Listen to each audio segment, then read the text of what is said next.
Qu'est-ce qui nous pousse à tenir le cap que l'on s'est fixé alors que les vents sont contraires? Comment différencier l'obstination inutile à la persévérance fondatrice? Suivons les pas de Jean-Philippe Rich et nous aurons à coup sûr quelques éléments de réponse, avec ou sans filtre. Et voilà. Et bienvenue dans votre vie, Jean-Philippe Ricci. C'est énorme. Alors on va les faire une par une ces photos, parce que le principe de l'émission c'est de remonter le fil de votre vie à travers les photos marquantes. Et c'est moi qui choisis par laquelle on commence. Bah ouais, faut bien faire quelque chose. Exactement. On va commencer par celle-là. Ouais. Ouais, c'est avec ma sœur. C'est avec ma sœur. Je sais pas quel âge j'avais peut-être avoir 3 ans ou un truc comme ça, je pense. On est où? J'ai aucun souvenir. Aucun souvenir. La photo, je la connais. Elle me plaît beaucoup. Et je pense que je l'ai toujours avec moi parce que j'avais demandé à ma mère de la faire en plusieurs exemplaires. Et je crois que j'ai toujours amené avec moi sur tous mes déménagements. Où j'étais en fait. Et c'est une photo qui me plaît beaucoup, mais je ne sais pas du tout où on est, j'ai aucun souvenir. Alors moi je pars du principe qu'on est à Calenzane quand même, non? C'est même pas sûr. Parce que vous grandissez à Calenzane quand même. Ouais. Je suis élevé par ma grand-mère jusqu'à l'âge de 2 ans, 2 ans et demi. Vraiment, celle qui m'élève, quoi. Et après, mes parents me récupèrent. Parce qu'ils ont monté une boutique et tout. Donc, c'est les premiers temps où ils ont la boutique et ils ont trop de choses à faire, quoi. Et après, ils me récupèrent. On descend à Île-Rousse.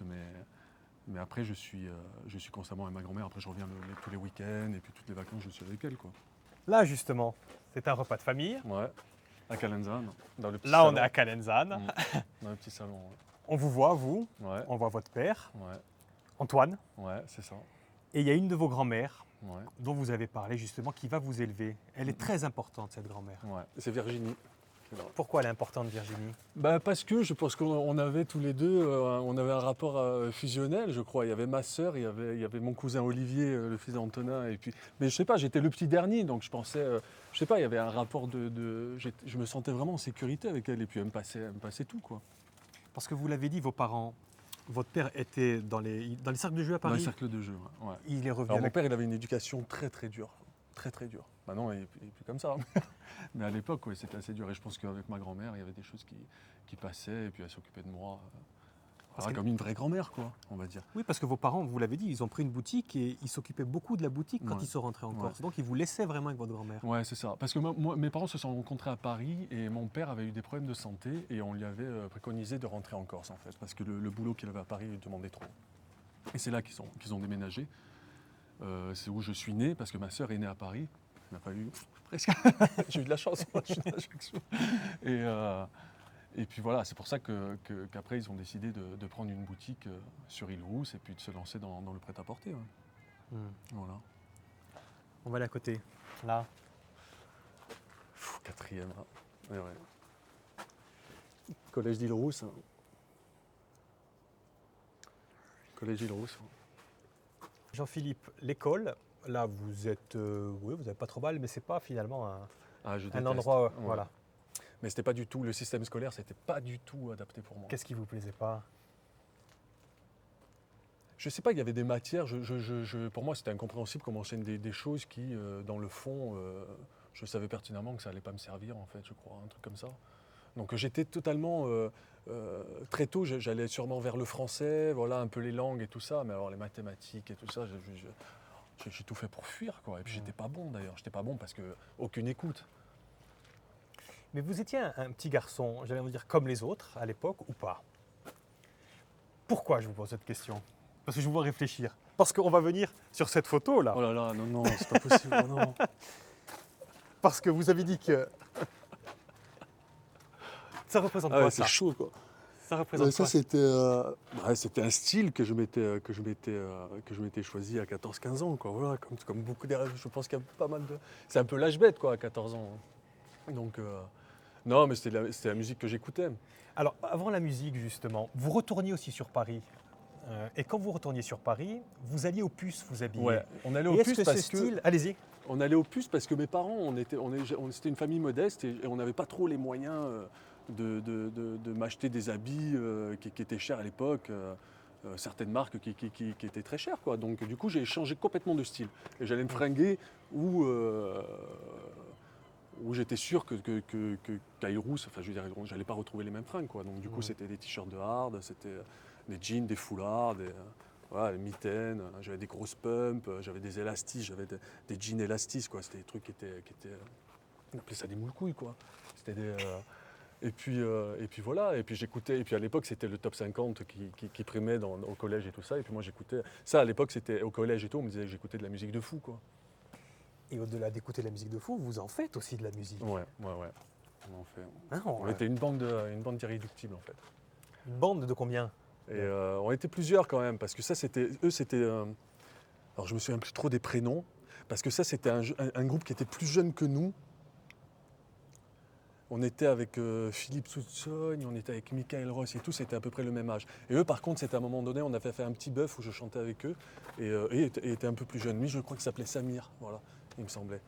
Mais c'était pas mon groupe avec qui je jouais, voilà. C'était pendant la fête de la musique, je pense. Et on avait fait un petit bœuf avec d'autres jeunes, quoi, voilà. Mais on était très peu. Hein. Ouais. Ah oui, guitare électrique et tout, on était en plein. Mais c'est un bon souvenir, ça, c'est un bon souvenir aussi. Ouais, c'est des bons souvenirs. On était un peu des ovnis parce qu'à l'époque, c'était les années 90 et c'était la continuité du Reacuist et tout ça. Donc, là, je veux dire, au collège, au lycée, quand on sortait en récréation, il y avait un groupe comme l'Albe, et tout. Bon, ils allaient chanter corse sous les trucs et tout. Et puis nous, on se retrouvait le soir dans des garages et puis on faisait du hard rock et puis du rock et des trucs. Parce qu'elle est marrant, votre jeunesse, parce que d'un côté, il y a ça complètement en décalage, hein, comme vous dites, en décalage avec la culture musicale, et puis il y a là, carrément, vous êtes dans le moule insulaire, justement, j'ai envie de dire. Ouais. Couverture de journaux. Ouais. Qu'est-ce qu'on voit là? J'étais pas mauvais, quoi. Ben oui, clairement. Donc d'un côté, il y a vraiment très local. Ouais. Bah, Sauf celle-là. Hein. Celle-là, c'était à l'UC. Quand j'étais parti, j'avais signé à Chartres, en fait. Celle-là. Et ça, c'était les nouvelles recrues du club à Chartres. En division 3. C'est ça, Hein? en division 3. Ouais. Et Après, vous pensiez- c'était avec les amis. Vous Ça, pensiez, c'était. vous pensiez en faire une carrière ou quoi? J'ai cru à un moment, ouais. J'ai cru à un moment parce que. Je crois que j'ai toujours voulu être acteur, hein, parce que c'était. Bon, là, il y avait parce que ça, c'était dans la chambre de ma sœur, les trucs avec les photos de hard et tout. Mais dans ma chambre, j'avais vraiment. C'était mêlé entre le hard et il y avait aussi les photos de foot et puis des photos de films, quoi. Mais c'était impalpable. Comment encore ça, je ne sais pas comment j'aurais pris, quel chemin j'aurais pris ou un truc comme ça. Puis à 8-9 ans, on ne dit pas. Voilà, il n'y a pas de conservatoire d'arrondissement comme à Paris, des trucs comme ça. Donc c'était un rêve comme ça qui était derrière la tête et qui a ressurgi après au lycée. Mais le foot, vous y êtes cru à un moment? Mais le foot, ouais, j'y ai cru. Et qu'est-ce qui a fait Oui, et puis j'adorais ça. Et qu'est-ce qui a fait que ça vous, finalement, à un moment, vous y avez moins cru? Ben, je vais vous dire ce qui s'est passé. C'est pas là qu'on va avoir la réponse. D'accord. La réponse, on ne va pas l'avoir là, on va l'avoir dans la pièce qui est à côté. Okay. Si vous le voulez bien. Oui, hein? Allez, suivez-moi, venez avec moi.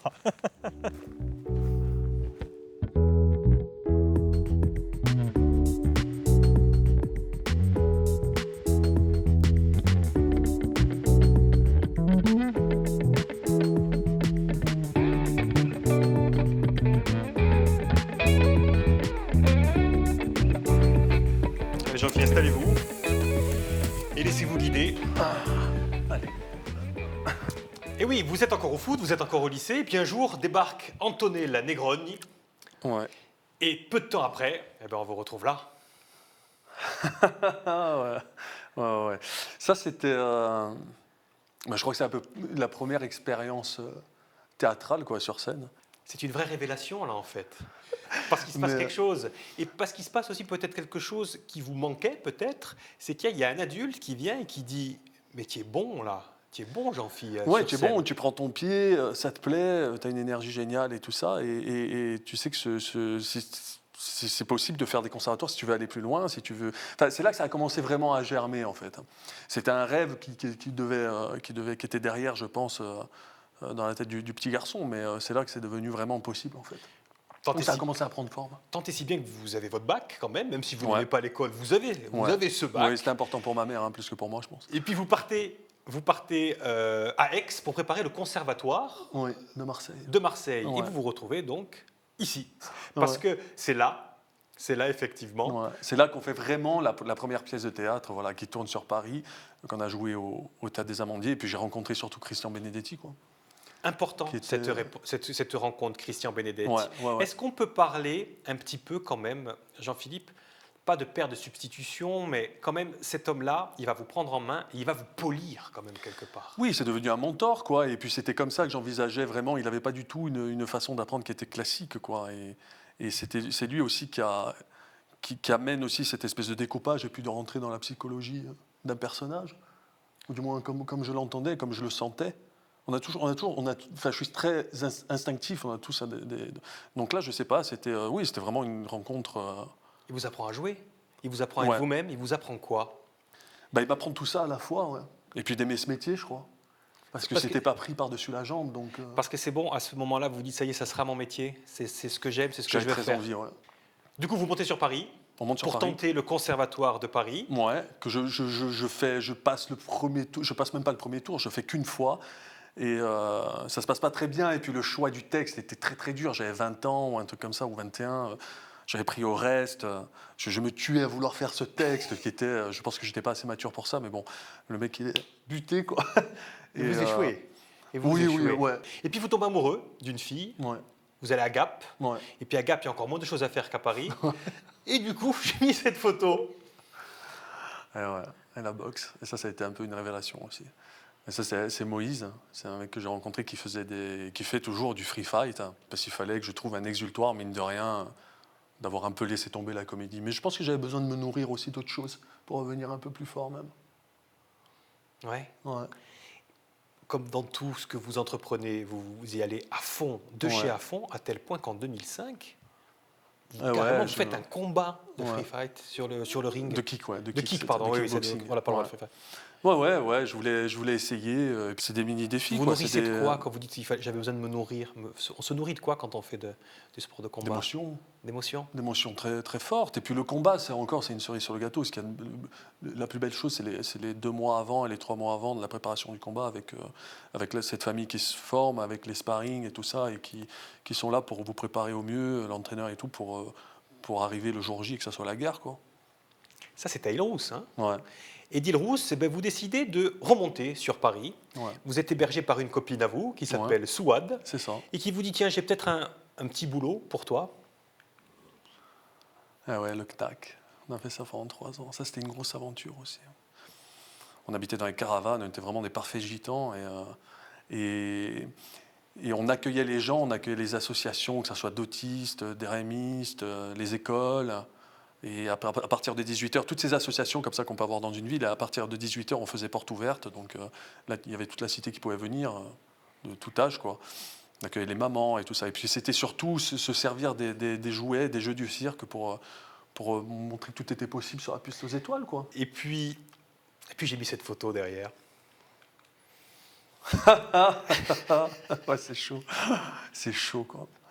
Bon, ça, c'est pas le même souvenir. Non, j'ai eu des bons souvenirs, quoi, mais il faut payer son loyer, quoi. Donc ça, c'était avant un prophète et tout ça, avant l'aventure, avant que ça parte, en fait. Donc je travaillais beaucoup la nuit, je faisais de la sécurité parce que c'était le seul travail. C'est de la sécurité. Ouais, j'ai fait C'était le seul travail qui quoi? C'est le seul travail où quand on est remplacé parce qu'on a un casting le lendemain, on vous lâche et puis on vous met un gros Ruskov à la place, quoi. Voilà. Puis à l'époque, c'était pas réglementé, quoi. Il y avait vraiment, j'ai rencontré des mecs, je pense, de Tchétchènes qui ont fait la guerre et tout, quoi. Parce que pendant que vous faites cette vie-là, vous continuez de passer des castings. Ah oui, bien sûr. Oui, souvent, je travaillais la nuit justement pour être à la journée. Alors c'est marrant parce que j'avais des photos des fois de comédiens, ils regardaient mes photos, j'étais en manque de sommeil. Mais ça de quand cette photo. Et donc un jour, effectivement, vous êtes pris au bout de quelques castings sur un tournage, et on vous appelle un jour alors que vous êtes en Corse en me disant que Audiard faisait des impros dans la prison avec Nils Arestrup. Donc si j'avais été sur place, de venir le 12-13 faire des impros, quoi, pour voir déjà ce que ça pouvait donner en prison, quoi. Et moi je dis non, je suis en Corse et tout ça. Donc ils disent bon, tant pis, la production ne paye pas le billet, c'était pas grave, hein, vous auriez été là, vous serez venu, sinon bon, tant pis. Et là pareil, voilà, c'est une histoire d'instinct, quoi, hein, je sens quelque chose et je dis non, mais je vais monter et tout. Non, mais restez en vacances, on prend pas le billet et tout. Je fais non, mais je le prends moi, quoi. Et je suis monté et on a fait 2 jours d'impro dans cette prison en décor qui était la prison donc le décor d'un prophète, quoi. Et quand je suis redescendu, j'ai eu un appel 2 jours après où Richard Rousseau me dit ouais, en fait Audiard te veut dans ce rôle, il a beaucoup aimé ce que tu as fait, donc on va... renégociation de contrat, on t'envoie le scénario en entier, voilà. Et puis là, j'avais vraiment un rôle, et puis j'avais 20 jours de tournage, quoi. Voilà. Ça donne ça. Ça donne ça. Ça donne effectivement un prophète. Succès commercial énorme, un prophète. Ouais. Super souvenir. Alors il y a une anecdote qui est assez sympathique, c'est que vous êtes obligé de parler corse. Si, ouais, dans les castings, je dis que je parle corse, alors j'envoie mon truc, mes essais à mon cousin et tout ça, et qui me traduit tout. Donc on arrive, on est préparé, j'ai appris en phonétique, en tout, en machin. Et après, sur le tournage, Audiard, il improvise un peu, quoi. Donc j'avais le premier jour, ça c'est vraiment le premier jour, c'était le 27 août, je m'en souviendrai toujours, et je devais dire... regarde le mec là à droite et tout ça, mais c'était plus à droite. Il me dit ouais, tu dis sous la ferraille parce que donc comment on dit, je fais alors, comment on dit sans réfléchir parce que ça fait longtemps que je n'ai pas pratiqué. Donc il a appelé un peu autre part pour la lumière, le machin. Je passe vite un coup de fil parce que j'ai à mon cousin, à mon oncle, vous laissez le téléphone jour et nuit quoi, allumé. Et je demande et je reviens et je dis ouais, ça donne ça et je fais ça pendant un mois quoi. Je fais ça pendant un mois et un jour, on se retrouve à la cantine, il est en train d'écrire un texte de 10 phrases en impro, et il me dit « Ouais, on va faire ça avant la séquence 51 ». Et moi, je dis « D'accord », il déchire la page, il me montre, je fais « D'accord », il me dit « Par contre, tu vas le faire encore, ça donne quoi ?» Et là, bon, c'est pas le même truc, quoi. J'ai encore, c'est pareil, quoi. Je me dis « Bon, attends, je vais réfléchir et tout ». Et puis là, il me fait « Non, mais tu sais quoi, on va faire la séquence 51 avant », en me tapant sur l'épaule, il me fait comme ça. Tu pourras passer un petit coup de fil, quoi. Il avait compris. Toujours derrière ses petites lunettes avec sa pipe. Et ouais, il avait compris, puis il est très observateur, hein. Donc c'était drôle. Ouais. Et vrai succès à tel point que, là, Ouais. on fait Cannes. Ouais. Et ouais, les marches de Cannes, grosse aventure, quoi. Qu'est-ce qu'on dit en Corse? Qu'est-ce qu'il dit votre père? Qu'est-ce qu'ils disent vos parents quand ils vous voient? Mes parents, ils sont fiers, hein, forcément, quoi. Mais ma mère, elle a fait mon ancienne chambre quand j'étais petit, c'est un panthéon, hein. On dirait que je suis mort, quoi. Ouais. Toutes les photos partout, j'ai honte. Des fois de la pièce, je me... Mais vous l'avez dit, c'est qu'un début, là. Vous n'avez que 29 ans. Il va s'en passer encore des 30 choses. ans, 30 ans, même. On va aller dans une autre pièce pour en parler, pour Ça continuer marche. votre vie. Allez, venez avec moi, Jean-Philippe.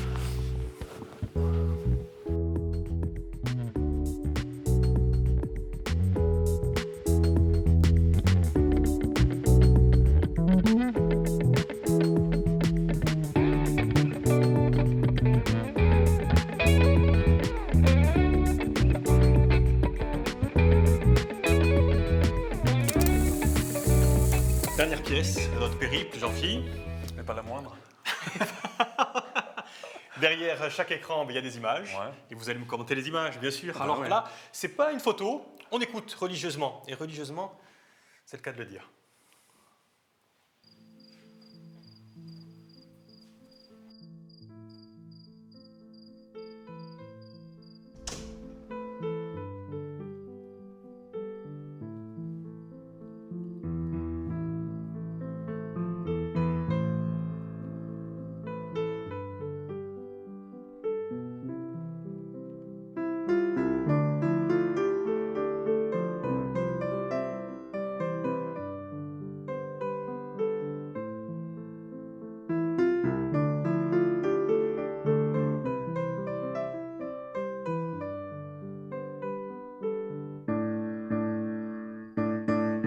Pourquoi j'ai choisi cet extrait, Jean-Philippe?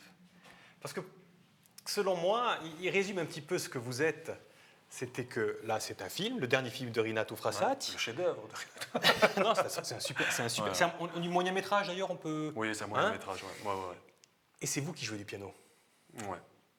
Sauf qu'à la base, quand vous acceptez le rôle, vous ne savez pas jouer du piano. Non. Et donc, ça veut dire que vous travaillez à chaque fois, à ce point, les rôles, de tout maîtriser. C'est important pour vous. Ouais, c'est important. Tout ce que je peux faire, moi, j'ai envie de le faire. D'abord parce que je trouve que c'est important pour la construction d'un personnage, hein, parce que c'est toujours des choses en plus. Et puis on rentre dans un univers, on rentre dans l'univers du film et du perso que l'on se crée, quoi. Enfin, je veux dire, au mieux qu'on peut, de toute façon. Comment vous avez travaillé ça, justement? C'est ça qui est intéressant. J'ai fait venir 3 fois un prof de piano pour filmer sa main droite tout doucement, sa main gauche, et après les deux en même temps, tout doucement. Et après, j'ai travaillé pendant 6 mois pour faire... C'était une sonate à 4 mouvements. Le 4e était trop virtuose.